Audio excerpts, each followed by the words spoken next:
대학 다닐 때요. 학교를 다니다 보면 교수님들이 과제를 내주시곤 하죠.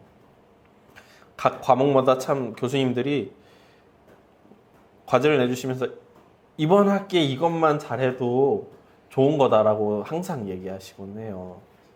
조직신학 교수님 같은 경우에는 성경의 조직신학이라는 게 성경에 있는 주제들을 이제 가지고 이야기하는 거거든요. 신론, 뭐 그리스도론, 인간론, 뭐 이런 것들이 다 조직신학의 한 주제들이에요. 그러니까 조직신학 교수님이 보시기엔 성경이 말하는 주제를 모르고 어떻게 목회하겠냐. 그러니까 조직신학을 매우 강조하시면서 이번 학기에 조직신학만 잘해도 된다라고 하시곤 해요.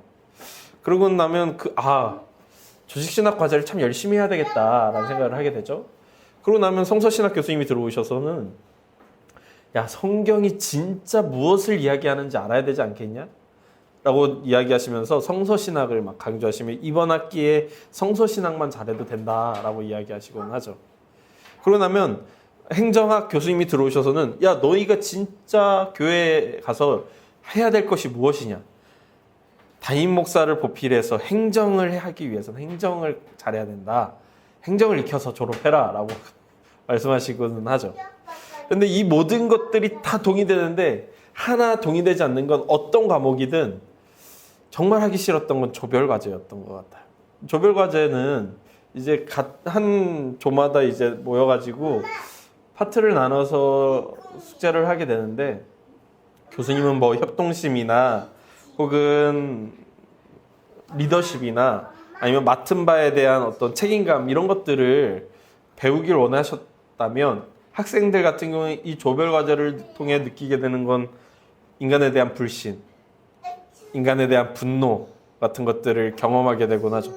조별과제에서 어쩜 그렇게 안 도와주는지 나 몰라라 하고 막 언제까지 자료 가져오기로 했다면 그날에 맞춰오는 사람 거의 없었던 것 같아요. 때로는 제가 그로 인해 인간에 대한 불신과 분노를 느끼곤 했고 또 어쩔 때는 저로 인해 어떤 이가 그런 것을 경험하게 되기도 했겠죠. 근데 이제 대학원 와서는 다행히도 정말 친한 목사님을 만나가지고 이 둘이서 주로 같은 조를 해가지고 그런 일은 거의 없었던 것 같아요. 근데 이 대학원 때 교수님들마다 이제 발표가 끝나면 질의응답 시간을 갖게 하셨거든요. 그러면 공부 열심히 하는 형들이 이 시간에 얼마나 공격을 열심히 했는지 몰라요. 거의 뭐 사람을 잡을 듯이 질문을 하고 그랬거든요. 주로 이제 대학원 때 발표를 제가 했었는데 그 형들이 저를 막 공격하면 저 같은 경우에는 그렇게 막 반박을 하거나 싸우지를 않는 편이었어요. 생각을 못했네요, 제가. 라고 한다거나 그 질문이 참 합리적이고 합당하고 맞는 것 같습니다. 라고 한다거나 그냥 이렇게 어물쩍 넘기는 거예요. 한 번은 제가 주로 그렇게 대답하자 형 중에 한 분이 너는 참 발표하는 사람이 배울 자세를 가지고 발표하는 것 같다. 라고 이야기하더라고요. 어쩌면 오늘 본문에 나오는 서기관이 예수님 앞에 서서 그런 눈빛이었던 건 아닌가 생각하게 돼요. 오늘 본문은 이런 구절로 시작하는데요. 28절을 보니까 서기관 중 한 사람이 그들이 변론하는 것을 듣고 예수께서 잘 대답하신 줄을 알고 나와 보되 모든 계명 중에 첫째가 무엇이니까? 라고 이야기하죠. 이 서기관이 예수님이 지난 시간 동안 대제사장, 장로들, 그리고 바리새인과 헤롯당, 사두개파 사람들이 나와서 예수님을 끊임없이 공격하고 어떻게 하면 예수님을 거꾸로 틀릴 수 있을까? 긍정을 해도 안 되고 부정을 해도 안 되는 그런 질문들만 가져와서 질문할 때 예수님이 너무 잘 대답하는 거예요. 그걸 보고 이 서기관이 감탄을 하는 거예요. 그리고서는 예수님, 당신의 대답이 너무 옳습니다. 라고 이야기하는 거죠. 이 서기관의 감탄과 질문은 진지했던 것 같고 예수님을 공격하고자 하는 것 같지가 않아요. 왜냐하면 예수님께서 이전에 사람들이 예수님을 향해서 질문하며 공격해 올 때는 주로 이제 다른 질문으로 답변했다면 여기서는 다시 질문하지 않았어요. 그냥 그가 한 질문에 대해서 하나님의 말씀은 이렇게 이야기한다 라고 대답할 뿐인 거죠. 진심이었던 것으로 보여요. 서기관을 향한 예수님의 대답은 우리에게 매우 익숙한 말씀이죠. 예수님은 29절에서 31절까지를 통해 이렇게 대답하세요. 예수께서 대답하시되 첫째는 이것이니 이스라엘아 들으라. 주 곧 우리 하나님은 유일한 주시라.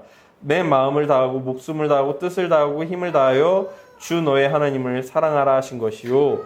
둘째는 이것이니 내 이웃을 내 자신과 같이 사랑하라 하신 것이라. 이보다 더 큰 계명이 없느니라. 아멘. 여러분 이 말씀은 여러분한테 매우 익숙해야 돼요. 이 말씀은. 그리고 이 말씀은 여러분이 항상 기억하고 있어야 돼요.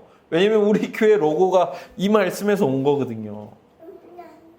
우리 교회 로고에는 우리 교회 이름은 기억하는 교회지만 이 기억하는 교회라는 이 이름의 로고에 숫자 1과 2가 들어가 있어요. 여기서 1과 2가 바로 여기 하나님께서 예수님께서 말씀하시기를 첫째는 이것이니 둘째는 이것이니 하는 첫째와 둘째에서 온 거거든요. 이 첫째와 둘째에서 온 거예요. 저는 교회 로고를 만들면서 우리 교회가 기억해야 되는 것이 무엇인가를 바로 여기서 가져온 거였어요. 예수님께서 이 율법을 함축적으로 표현하실 때 첫째는 하나님 사랑, 둘째는 이웃 사랑. 그럼 우리 교회가 기억하면서 살아가야 되는 것이 무엇인가? 첫째는 하나님 사랑, 둘째는 이웃 사랑이어야 한다. 바로 여기서 가져온 거였어요. 그러니까 이 두 가지 핵심, 율법을 통해 율법과 십자가에 담긴 이 은혜가 온전히 우리 교회를 감싸기를 소망한 거였어요. 은혜만 강조됨으로 나타날 수 있는 방종을 막고 율법만 강조됨으로 드러날 수 있는 교만을 막는 그런 의미에서 우리 교회 로고가 만들어졌거든요. 어쨌든 다시 오늘 본문으로 돌아와서 예수님께서 서기관의 질문에 대답하시는 이 두 가지 이야기는 예수님께서 만들어내셨다기보다는 구약적인 배경을 가지고 있어요. 바로 신명기 6장 4절에서 5절, 레위기 19장 18절이죠. 신명기 6장 4절에서 5절을 보면 이렇게 기록하는데요. 제가 읽어드릴게요. 이스라엘아 들으라. 우리 하나님 여호와는 오직 유일한 여호와이시니 너는 마음을 다하고 뜻을 다하고 힘을 다하여 내 하나님 여호와를 사랑하라. 오늘 본문이랑 너무 똑같죠? 그리고 레위기는 이렇게 표현해요. 원수를 갚지 말며 동포를 원망하지 말며 내 이웃 사랑하기를 내 자신과 같이 사랑하라. 나는 여호와이니라. 네. 예수님의 가르침은 바로 이 두 구절의 말씀을 근거로 하고 있습니다. 즉 예수님에 의하면 율법은 하나님과 이웃에 대한 사랑 안에 담겨 있다는 거예요. 모든 율법은 이 마음을 기반으로 하고 있다는 것이죠. 율법이 존재하는 이유는 하나님께서 사람을 괴롭게 하기 위해서 만든 것이 아니라는 거예요. 율법이 있는 이유는 하나님께서 만들어 놓고 야, 이놈 지키나 안 지키나 지켜보자. 그래서 안 지키는구만. 이럴 줄 알았지 하고서 때리기 위해 만들었다는 게 아닌 거예요. 어떻게 하면 하나님을 사랑할 수 있는가?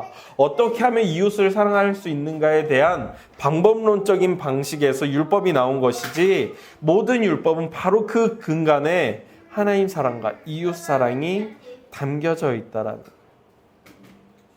예수님의 이 요약은 서기관을 다시금 감탄하게 만들고 서기관은 예수님을 향해 이렇게 이야기하죠. 예, 옳습니다. 하나님과 이웃을 사랑하는 것이 숭배와 제사보다 옳습니다. 라고요. 그런데 제가 의아한 건 오늘 본문이 도대체 왜 기록에 남아있어야 했냐는 거예요. 그날 성전에 있었던 일이기 때문에 기록되어야 했다기에는 우리가 몇 번 이야기 나눴잖아요. 요한의 기록에 따르면 예수님이 하신 말씀과 기적은 너무나도 많아서 기록에 다 담을 수 없어서 선택적으로 담아야 했다는 거예요. 그렇다면 오늘 본문은 이 마가가 기록할 때 어떤 의미에서 기록되어야 했는지 이해가 안 된다는 거예요. 물론 본문 자체로도 너무 좋죠. 하나님 사랑, 이웃 사랑, 이거 우리 마음에 새기고 항상 살아야 하는 것이죠. 그럼에도 불구하고 그것만으로 설명하기엔 조금 부족해 보인다는 거예요. 왜냐하면 이게 너무 유대교적인 냄새가 너무 많이 나요. 유대교적인 냄새가. 유대교인에게 신명기 6장 4절, 예수님의 가르침인 이 신명기 6장 4절은 유대교인의 가장 중요한 말씀이었어요. 이걸 쉐마라고 하거든요. 번역하면 들으라 라는 뜻이에요. 유대인들은 이 쉐마, 그러니까 들으라라는 명령을 모세가 선포하고 있는 모든 율법의 근원이라고 생각했고, 그래서 이 쉐마를 자신들이 가지고 있는 신앙의 본질로 여겼어요. 매일 아침 저녁으로 암송해야 하는 말씀으로 의식을 지켜왔어요. 쉐마, 유대인은 쉐마라고 하면 우리가 매일 아침 저녁으로 새겨야 하는 말씀으로 여겼다고. 그럼 지금 오늘 본문에서 예수님은 유대교인의 가장 근간을 매우 높이셨다고도 볼 수 있는 거예요. 어떤 사람들에게는 이것이 매우 마음을 무겁게 하고 어렵게 하는 문제가 되었어요. 그래서 불투만이라는 학자는요, 오늘 본문이 역사적으로 분명히 있었던 일이라고 판단해요. 왜?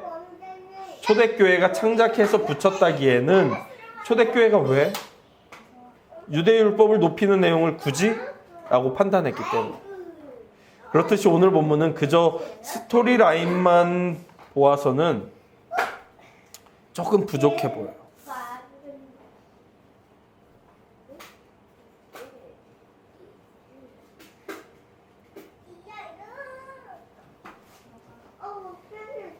그 배경과 기록을 분명하게 이해할 수가 없어요. 그래서 우리는 뭘 봐야 되냐면 초대교회가 처해 있는 상황과 오늘 본문을 밀접하게 연결해서 볼 때 오늘 본문이 가지고 있는 마가의 목적, 그리고 예수님이 이것을 통해 초대교회에게 말씀하시고자 했던 바가 분명하게 드러나게 돼요. 본문 중에 어디를 집중해서 봐야 되냐면요, 바로 본문 32절과 33절 말씀입니다. 32절과 33절은 이렇게 기록하고 있는데요, 제가 읽어드릴게요. 서기관이 이르되 선생님이여 올소이다. 하나님은 한 분이시오 그 외에 다른 이가 없다 하신 말씀이 참이니이다. 또 마음을 다하고 지혜를 다하고 힘을 다하여 하나님을 사랑하는 것과 또 이웃을 자기 자신과 같이 사랑하는 것이 전체로 드리는 모든 번제물과 기타 제물보다 나으니이다. 아멘. 이거 중요하니까 제가 한 번 더 읽어드릴게요. 32절과 33절입니다. 서기관이 이르되 선생님이여 올소이다. 하나님은 한 분이시오 그 외에 다른 이가 없다 하신 말씀이 참이니이다.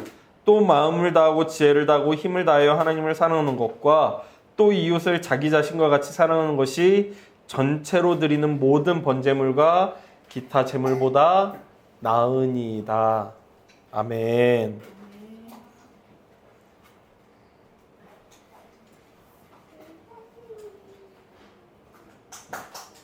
지금 카메라에는 안 잡히고 있지만 여기는 굉장히 시장통이에요. 마치 예수님께서 초대교회에 이 성전에서 가르치실 때 그 장사치들 앞에서 가르치시는 것과 매우 유사한 장면이 지금 현장에서 일어나고 있는데요. 예수님이야 탁월하시니까 그 말씀만으로도 그 장사치들 가운데서 사람들의 시선을 확 끌어당겼지만 전 예수님이 아니잖아요. 그래서 굉장히 어지러운 상황이 지금 이곳에서 펼쳐지고 있어요. 그런데 여러분, 우리 말씀에 조금 더 집중해 보자고요. 애들한테 시선을 뺏기시면 안 돼요. 오늘 말씀에 좀 더 집중해 보자고요. 이 예수님이 가르치신 이 말씀에 반응한 서기관의 말이 이 서기관이 말하고 있는 32절에서 33절이 초대교회 교인들에게, 마가 공동체에게 매우 은혜가 됐을 거예요.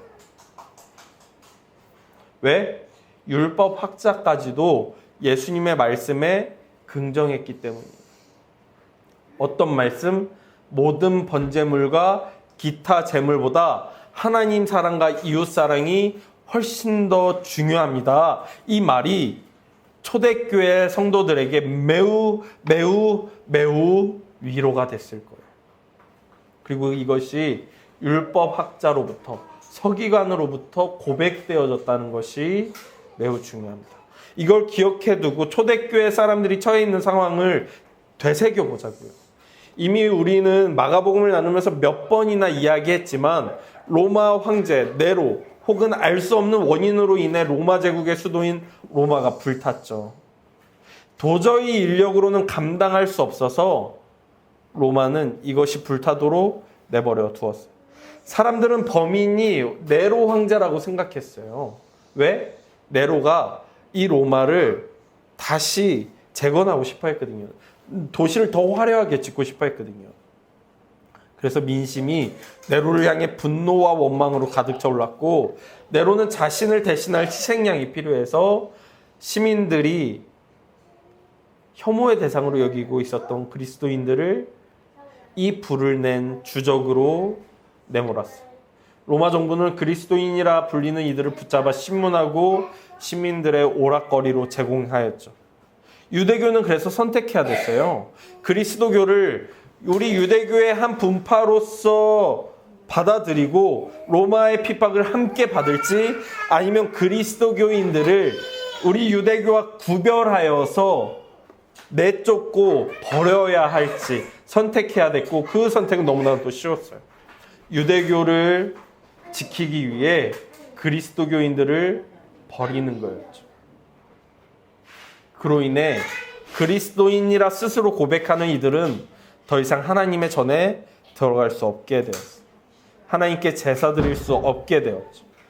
디아스포라, 그러니까 전 세계에 흩어져 살아가던 유대 공동체, 다른 말로 회당에도 그리스도인들은 들어갈 수 없게 되었어요. 그 말은 어떤 번제물도, 어떤 제사도, 어떤 제의도 할 수 없게 되었어요. 제의에 거부된 사람들, 회당에 거부된 사람들, 고대 사회에서 그 말은 너희는 하나님의 백성이 아니다. 너희는 더 이상 우리가 아니다. 라는 의미를 갖게 되었죠. 그런 이들에게 오늘 본문은 우리가 비록 성전에 들어갈 수 없지만, 우리가 더 이상 번제물을 드릴 수 없지만, 하나님께 제사를 드릴 수 없지만, 그럼에도 우리는 하나님의 백성이다 라는 메시지가 담겨 있는 것이죠. 왜요? 어떻게요?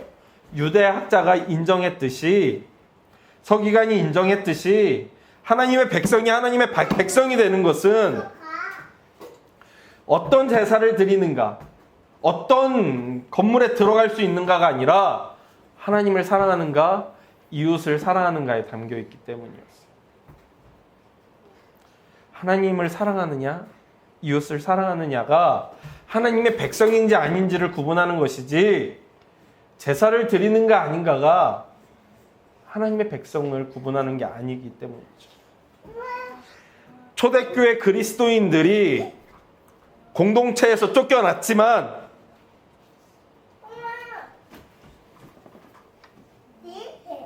그들은 여전히 하나님을 사랑하고 이웃을 사랑하고 있기에 하나님의 백성일 수 있게 되는 거예요. 그러고 보면 제가 목사가 될 때 선배 목사님들이 했던 이야기가 정확한 것 같아요. 목사가 되려면 3가지를 준비해야 된다고 했어요.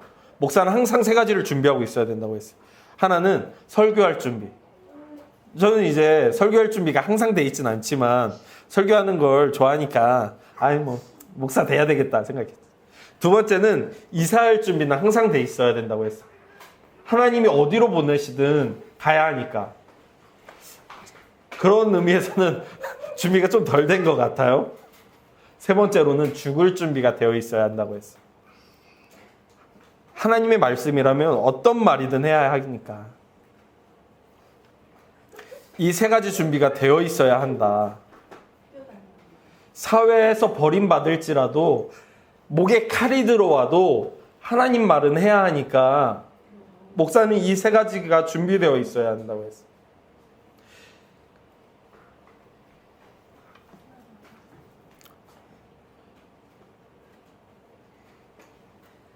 이 아이들이 제 설교를 맡은 게 아니에요. 자, 아이들한테서 시선을 빼서, 자, 여기를 보세요, 여기를.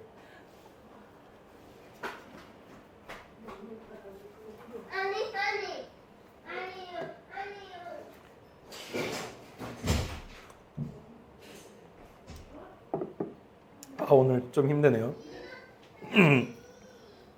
목사가 이 세 가지가 준비되어 있어야 한다면 성도 역시도 마찬가지일 거예요. 성도라고 무엇이 다르겠어요? 하나님이 보내시는 곳에 가야 하고, 하나님이 말하라는 것을 말해야 하고, 하나님이 부르신다면 그곳으로 가야 하는 것이 목사든 성도든 준비되어 있어야 합니다. 그렇다면 그런 사람이 과연 있는가 돌아볼 때요, 제가 주로 교회 욕이나 목사님들 욕 많이 하잖아요. 이번엔 좀 멋진 목사님을 나눠볼까 해요. 제가 얼마 전에 이 목사님 이야기를 듣고 와, 진짜 멋지다 라는 생각을 하게 됐는데요. 김관성 목사님이란 분이 계세요. 행신 침례교회 담임 목사님이죠. 이 교회가 꽤나 잘 성장하고 있어요. 꽤나 커졌어요. 그런데 이분이 얼마 전에 이 교회를 사임하셨어요. 그럼 은퇴할 때가 됐느냐? 그것도 아니에요. 은퇴할 나이도 안 됐어요. 근데 왜 사임했느냐? 교회는 교회를 낳아야 된다고 이분이 여기셨대요. 그리고는 개척해야 되겠다.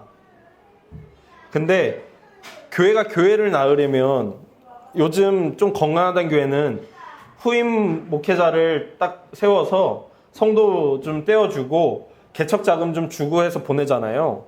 그게 어떻게 교회를 세우는 거냐. 개척은 제일 노련한 사람이 해야 한다라고 생각하셔서 내가 개척하고 내가 담임하고 있던 교회는 후배 줘야 되겠다 생각해서 그 교회에서 세운 전도사, 이제 평신도부터 키워서 전도사로 키우고 목사로 세운 그분을 담임 목사로 앉히고 본인은 울산으로 가셔야 되겠다고. 서울에 있는 교회거든요. 행신침례교회가 서울에 있는 교회인데 멀리 가야지 하고선 울산으로 가셨어요. 개척하겠다고. 내가 그 얘기를 듣고 와, 멋있다. 하나님이 보내시면 가야 된다라고 하시면서 그렇게 가시더라고요.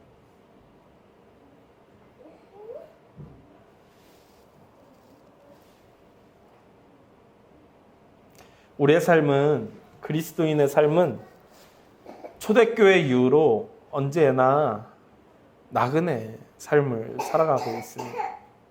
세상으로부터 쫓겨난, 공동체로부터 쫓겨난, 사회로부터 쫓겨난 그런 이들의 모임이죠.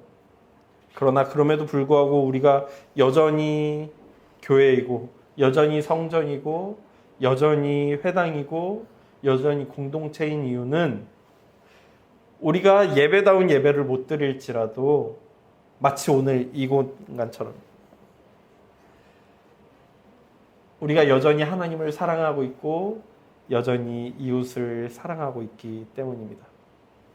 그런 의미에서 우리는 이곳에서조차도 정착해서는 안 된다고 믿어요.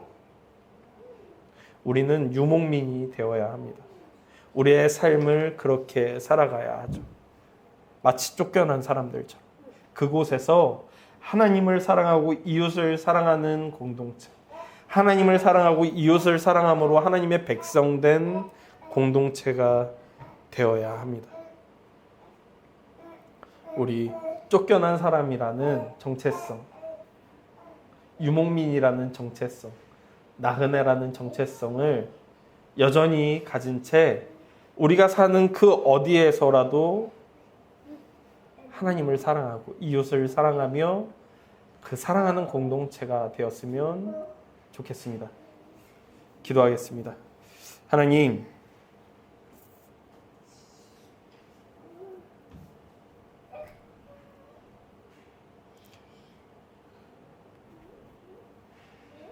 초대교회는 성전에서 내어 쫓긴 채, 교회에서 내어 쫓긴 채, 회당에서 내어 쫓긴 채 핍박과 곤고와 환난 가운데 버려졌습니다.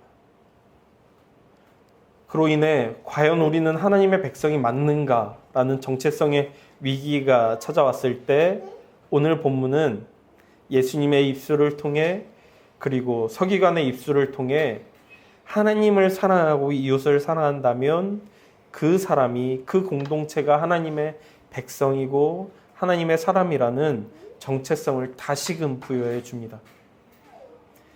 하나님, 우리는 하나님의 백성입니까? 하나님의 교회입니까?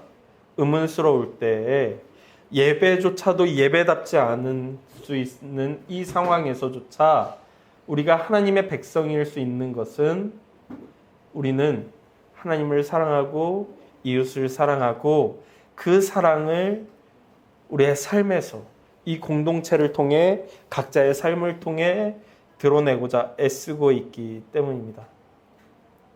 하나님, 우리가 여전히 우리의 모든 순간 가운데 하나님을 사랑하게 하시고 이웃을 사랑하게 하시고, 때로는 어려움 가운데 처할지라도, 때로는 우리의 마음이 흔들릴지라도, 때로는 우리의 예배가 흔들릴지라도 여전히 우리는 하나님을 사랑한다, 이웃을 사랑한다 고백하며 고백하는 삶을 살아가도록 인도해 주시옵소서.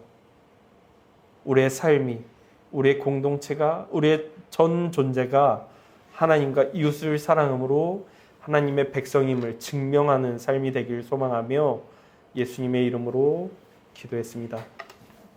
지금은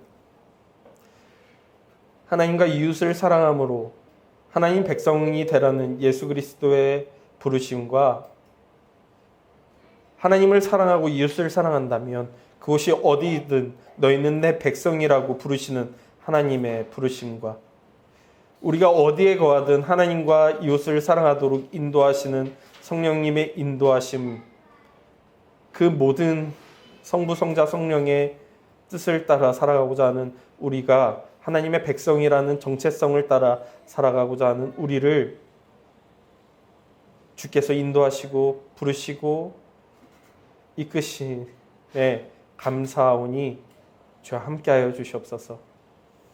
우리 모두의 삶에 그런 부르심 가운데 있길 간절히 소망하며 축원하옵나이다.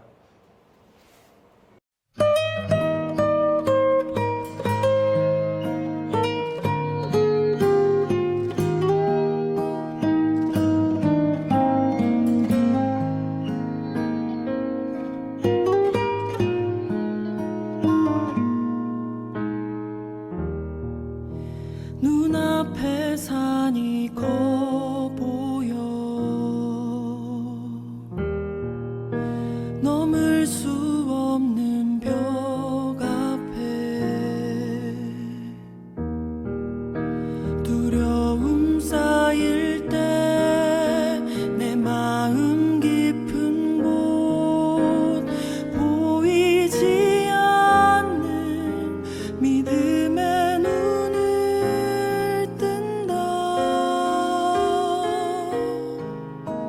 보이지 않는 눈, 믿음의 눈은 보이지 않는 주님을 보게 하네. 보이지 않는 눈, 믿음의 눈 뜰 때 저 높은 산 위로 믿음의 세상이 펼쳐져.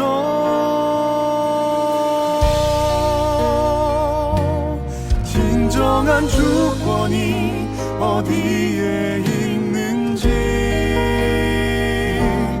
온전한 지혜가 어디로부터 오는지, 지금 내 싸움은 무엇을 향한 것인지,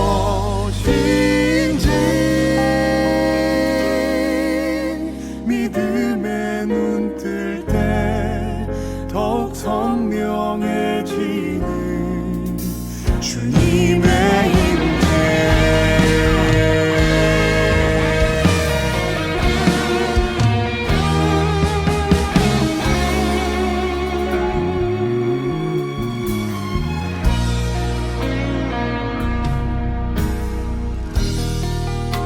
눈앞에 산이 커 보여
한 지혜가 어디로부터 오는지 지금 내 싸움은 무엇을 향한 것인지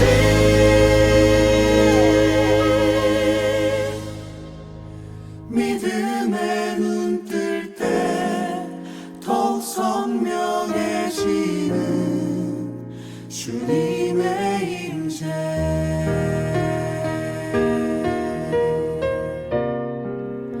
믿음의 눈 뜰 때 더욱 선명해지는 주님의